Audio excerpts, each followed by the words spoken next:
ಇಂದು UDISE ತಂತ್ರಾಂಶದಲ್ಲಿ ವಿದ್ಯಾರ್ಥಿಗಳ ಮಾಹಿತಿಯನ್ನು certification ಮಾಡುವ ವಿಧಾನವನ್ನು ತಿಳಿದುಕೊಳ್ಳೋಣ. ಇಲ್ಲಿಯ ತನಕ ನಾವುಗಳೆಲ್ಲರೂ ಶಾಲಾ ಪ್ರೊಫೈಲನ್ನು ಸರ್ಟಿಫೈ ಮಾಡಿದ್ದೇವೆ, ಆಗ ಶಿಕ್ಷಕರ ಮಾಹಿತಿಯನ್ನು ಅಪ್ಡೇಟ್ ಮಾಡಿರುತ್ತೇವೆ. ಇಂದು ನಾವು ವಿದ್ಯಾರ್ಥಿಗಳ ಮಾಹಿತಿಯನ್ನು ಸರ್ಟಿಫೈ ಮಾಡಬೇಕಾಗಿರುತ್ತದೆ. ಮೊದಲಿಗೆ ನಾವು ಗೂಗಲ್ ಬ್ರೌಸರ್ನಲ್ಲಿ ಯುಡೈಸ್ ಸ್ಟೂಡೆಂಟ್ ಪೋರ್ಟಲ್ ಅಂತ ಹೇಳಿ ನಾನು ಸೆಲೆಕ್ಟ್ ಮಾಡ್ಕೊಳ್ತೇನೆ. ಇಲ್ಲಿ ಕಾಣಿಸ್ತಿರುವಂತಹ ಮೊದಲನೇ ಲಿಂಕನ್ನು ನಾನು ಸೆಲೆಕ್ಟ್ ಮಾಡ್ಕೊಳ್ತೇನೆ.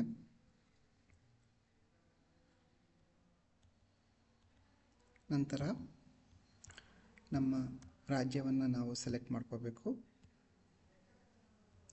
ಹಾಗೆಯೇ ನಿಮ್ಮ ಶಾಲೆಯ ಯೂಸರ್ ನೇಮ್ ಮತ್ತು ಪಾಸ್ವರ್ಡನ್ನು ನಮೂದಿಸಿ ಇಲ್ಲಿ ಕಾಣುತ್ತಿರುವಂತಹ ಕ್ಯಾಪ್ಚಾವನ್ನು ಎಂಟ್ರಿ ಮಾಡಿ ಲಾಗಿನ್ ಬಟನನ್ನು ಪ್ರೆಸ್ ಮಾಡಿ ನಾವು 2024-25ನೇ ಶೈಕ್ಷಣಿಕ ಸಾಲಿನ ವಿದ್ಯಾರ್ಥಿಗಳ ಮಾಹಿತಿಯನ್ನು ಸರ್ಟಿಫೈ ಮಾಡುತ್ತಿದ್ದೇವೆ.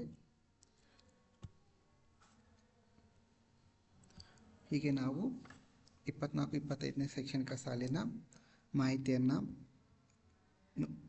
ನೋಡಿದಾಗ ನಮ್ಮ ಶಾಲೆಯಲ್ಲಿರುವಂತಹ ಒಟ್ಟು ವಿದ್ಯಾರ್ಥಿಗಳ ಸಂಖ್ಯೆ ಕಾಣಿಸುತ್ತದೆ. ಇದರಲ್ಲಿ ಏನಾದರೂ ವ್ಯತ್ಯಾಸವಿದ್ದಲ್ಲಿ ನೀವು ವಿದ್ಯಾರ್ಥಿಗಳ ಮಾಹಿತಿಯನ್ನು ಅಪ್ಡೇಟ್ ಮಾಡಬೇಕಾಗುತ್ತದೆ.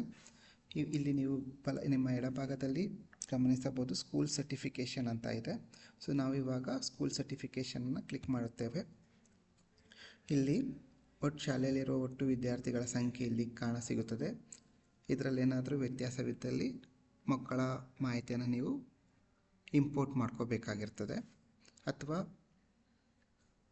ಇಲ್ಲಿ ಇನ್ ಪ್ರೋಗ್ರೆಸ್ ನಾಟ್ ಸ್ಟಾರ್ಟೆಡ್ ಅಂತ ಇದೆ. ನಾಟ್ ಸ್ಟಾರ್ಟೆಡ್ ಅಂದರೆ ಪ್ರತಿ ವಿದ್ಯಾರ್ಥಿಗೂ ನಮಗೆಲ್ಲ ತಿಳಿದಿರುವಂತೆ 3 ಹಂತದಲ್ಲಿ ಮಾಹಿತಿಯನ್ನು ಭರ್ತಿ ಮಾಡಬೇಕಾಗಿರುತ್ತದೆ. ಒಂದು GP general profile, academic education profile ಹಾಗೂ ಫೆಸಿಲಿಟೀಸ್ ಪ್ರೊಫೈಲ್. ವಿದ್ಯಾರ್ಥಿಗಳ ಮಾಹಿತಿಯಲ್ಲಿ ಏನಾದರೂ ನೀವು ಆ 3 ಅಂಶವನ್ನು ಪ್ರಾರಂಭಿಸದೇ ಇದ್ದರೆ ನಾಟ್ ಸ್ಟಾರ್ಟೆಡ್ನಲ್ಲಿ ನಿಮಗೆ ವಿದ್ಯಾರ್ಥಿಗಳ ಸಂಖ್ಯೆ ಕಾಣಿಸ್ತದೆ.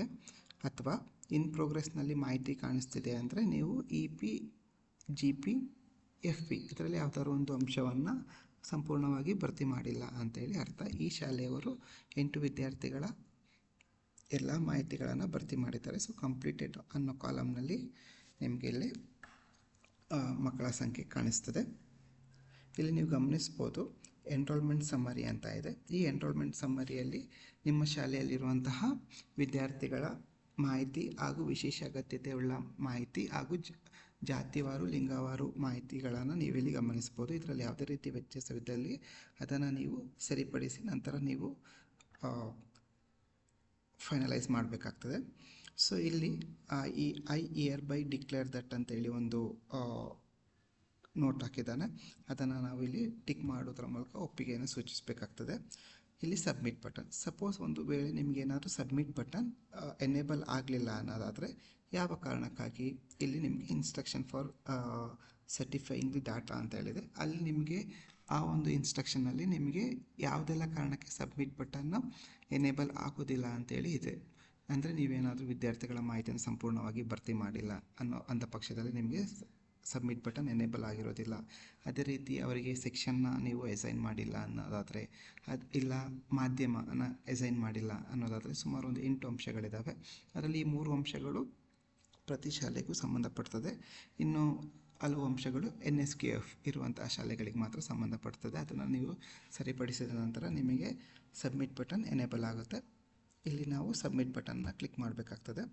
ಸೊ ಇವಾಗ ಕೇಳ್ತಾನೆ are you sure you want to certify the data. ಹೌದು, ಓಕೆ. ಸೊ ಸರ್ಟಿಫೈ ಆದ ನಂತರ ನಿಮಗೆ ಈ ರೀತಿಯ ಒಂದು ನೋಟ್ ಕಾಣಿಸ್ತದೆ. Thanks for submitting the student data. ನೀವು ಯಾವ ಸಮಯದಲ್ಲಿ ಯಾವ ದಿನಾಂಕದಂದು ಸಬ್ಮಿಟ್ ಮಾಡಿದ್ದೀರಿ. ದಯವಿಟ್ಟು ಎಲ್ಲ ಮುಖ್ಯ ಶಿಕ್ಷಕರು ಈ ಒಂದು ವಿದ್ಯಾರ್ಥಿಗಳ ಸ್ಕೂಲ್ ಸರ್ಟಿಫಿಕೇಷನ್ನ ಮಾಡಬೇಕಾಗಿ ಕೋರಿದೆ. Thank you.